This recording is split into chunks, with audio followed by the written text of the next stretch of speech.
Hey, good morning everybody, HR Fest Online again. Today with a very interesting and illustrious guest whose name is André François. Do I spell it right? Again? Again. Because an interesting thing to know is that although André is from Sweden, he is right now in Budapest. Do you speak some Hungarian? Köszönöm, szia, viszlát.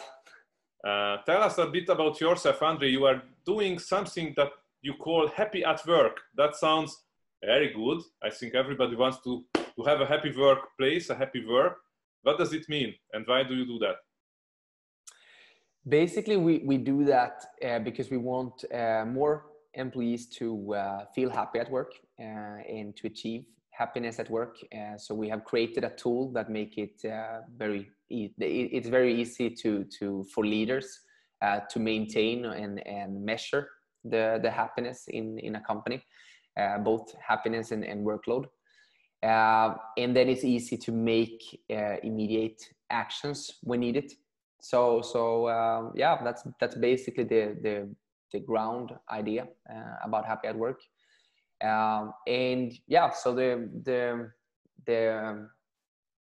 goal is to make it easier for HR and for companies to track and measure the happiness and well-being in companies to grow more sustainable and better working companies in general. That sounds good, and it absolutely fits to our own mission. But what does happy mean in this respect or in this context? What does it mean? Is it confident employees, competent employees, employees who are handled freely and have big responsibilities? So what does happy mean? For me, happy at your work means a lot. Like for me, it's a lot about meaningfulness at work, that you feel that your work is meaningful, that you feel that you contribute to the company. And that's also one of the benefits that we have seen with the tool, that when a company is starting to use happy at work, the employees in many cases, they feel more listened to, and that they feel that their feedback is important for the company. And then, you know, that maybe that can add to the meaningfulness as well. But I think that if you have meaningfulness in your work, you will be more happy, and it will be easier to come there in the morning. You will forget maybe your private life more if you feel that your work is really meaningful. And if you do that, you will most likely do a much better work and have a bigger impact in the company, and that will also lead to more financial results in the end. So everyone will be happy. And what does it mean? So in the future, bosses will have to take care about the happiness of their employees. What can a company do to make employees happy? Because happiness is different for anybody or everybody. Happiness means having not much work for somebody. Happiness means having to travel to interesting places. Happiness can mean all kinds of different things. Yeah, indeed. So I think that it's important to have individual plans for employees. In Happy at Work team, for example, we have quarterly calls with all employees, and we go through what you want to accomplish, what the company is expecting from you, to make it clear, like what the company wants to achieve with your participation, but also what you want to learn and what your goals is. Because I think that the more mutual the partnership between the employer and the employee can be, the better it will work for everyone. If both parties feel that, you know, I get something out from this, and the company feels that, you know, we are getting the results that we want because of this employee, then I think that you can you know, come close to perfection if that balance is in a really good spot. Mm-hmm. We are in a crisis. How can you be happy in a crisis? What does it mean, happy in a crisis? Maybe just just having a job is already happiness in a crisis? I think during this time, a lot of people are worried, of course, because a lot of companies have been, forced to let go of a lot of employees, and that causes not only, suffer. That doesn't only make these employees suffer. It also make other employees in other companies worried. They become worried because they don't know if my company is the next one that will let go of employees. So I think it's a very tricky time, because if you are really worried, it's difficult to feel happiness at work. But I think a good way to still accomplish it is to think about the small things during work, like the small things that you maybe didn't saw before this pandemic. Because a lot of, like, one of the greatest things that I have seen since this pandemic started, it is that many people have started to highlight these like small things in life, and maybe in work as well, that maybe you didn't saw them before this situation. So I think that's a good strategy to emphasize, to look at the small details, to have a meaningful work, or feel that okay, my company is still doing okay. I have also seen a lot of examples where people get together during this time, now it's us against this situation. So it has also made companies or teams in companies come more close to each other. And I think that can also increase the happiness, because I think that if you feel that you belong to a team, we have like a really basic need in ourselves is to feel that we belong to something. And if this situation can make us feel more that we belong to a team, I think that can also encourage happiness at work at some point or at some level. Let me be a little bit a devil's advocate.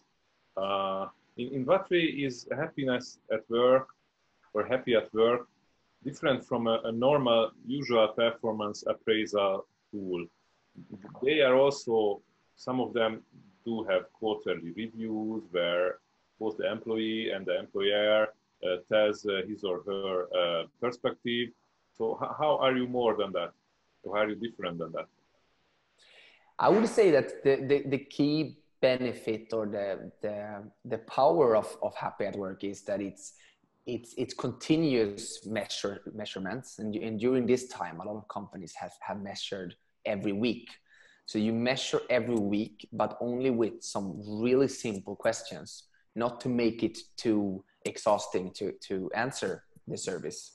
So it's really simple and it's really fast.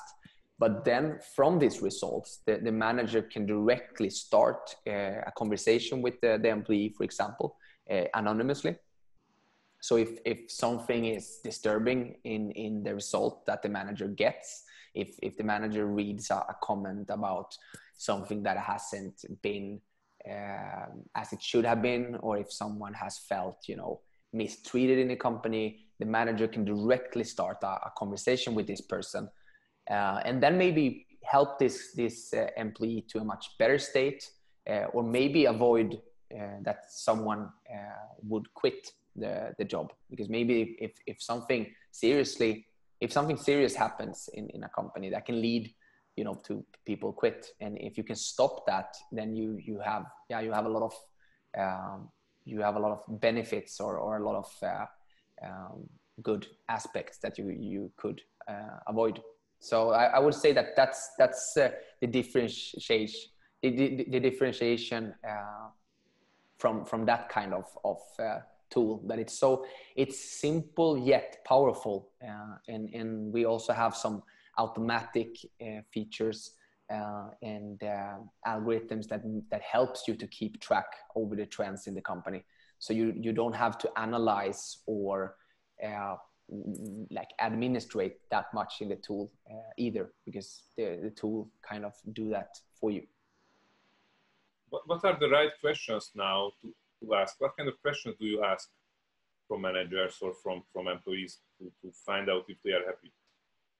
Still, a lot of companies are using what we call the standard survey, which is basically just measuring how happy are you at work and how is your workload, and then you can provide a comment. Because after this period, a company can look back at these levels and see how much did they change from how they were before, how they were during this situation, and then afterwards, like, you know, what happened and what affected this. But upon that, many companies have also asked questions like, how do you feel working from home? Do you have enough equipment to work from home? If you don't feel that you have enough equipment, what do you miss? Can we as a company do something to help you to work from home? Do you feel that the company has done do you think that the company has handled this situation in a good way? So that kind of questions regarding working from remote, but also how the individuals are feeling during this very special situation. Excellent. You are big, or you started in Sweden, and you are also now present in Hungary. Is there any difference between the Swedish employees and the Hungarian employees regarding happiness?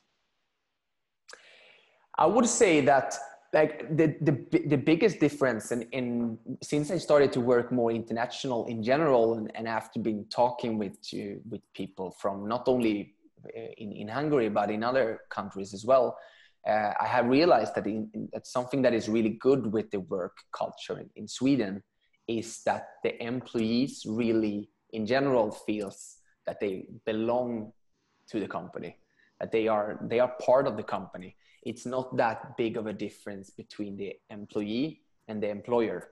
You are very proud of your work. And I think that that's really important and something that is good both for the employee and for the employer. And in Hungary, I have experienced that it's more, there's more distance between the employee and the employer. And it's more, and sometimes I've seen cases as well where the employer is like in one team and the employee is in one team. And that I think that's really like, yeah, that's working in the opposite direction of what both parties want to achieve, I think.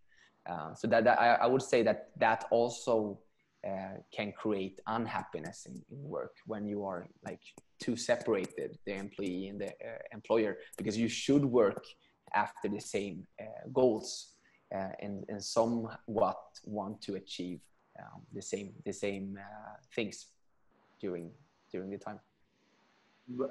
Can you also quantify it? So let's say an average Swede is, let's say, 70% happy with his or her work, and an average Hungarian only 50%, or you cannot put numbers behind it? We can of course put numbers from the data we have collected. So if we take a look at the data, the happiness is actually higher in Sweden. But then also we have much more companies using happy at work in Sweden. So the differentiation between employees that we have data of in Sweden is both, we have been measuring it for a longer time, and then also with many more companies. So I would say that the data in Sweden is more accurate, while the data in Hungary is in progress and still growing. So I wouldn't trust the data we have in Hungary yet, but the results that we have seen so far is actually that the average happiness is a bit higher in Sweden. Okay, excellent, interesting. Yeah. Any plans for the future? For the future, we are planning to continue to scale up, so to reach out to more countries around the world, and also to add some more features to the platform. So we want to make the analysis part a bit more optimized. It has been our vision from the start to have the most easy to use and the most simple service. But we also want to add some complexity to the service without compromising on the simplicity. So that's a pretty difficult thing to achieve, or a difficult task to work on. But we are confident that we will make this possible to have a tool that is simple yet even more powerful, to give you as a manager and as a leader more like relevant data points and information to take the right actions in your company. Excellent. An excellent aims, an excellent field you are in. So congratulations. Thank you. With HR Fest, we are always happy to show these kind of innovations and these kind of startups, and keep us informed in your next moves, and especially when you have the aggregate data about the Hungarian employees and their mood versus surrounding countries, or their mood in different industries, or any kind of split is very interesting. So we are happy to talk about that. Yeah, and to say something positive that I have seen in Budapest is that I've seen that HR is getting more and more focus and more attention, which I think is really good. And it also seems that more and more companies are starting to care more about the employee satisfaction. So I think it's a really good trend in Budapest, with so much more things. Like in general, I think Budapest is a very interesting area, because it's so many things that are happening. More and more companies are establishing here, and many like different areas are pointing up, which is interesting to see. That's good to hear. And we feel the same. So thank you very much for your time. Thank you for hosting. Hope to see you in an HR Fest event live, and not only online. Definitely. And keep up the good work. I will. Thank you. Happy at work. Okay, take care. You too. Ciao, ciao. Bye, bye.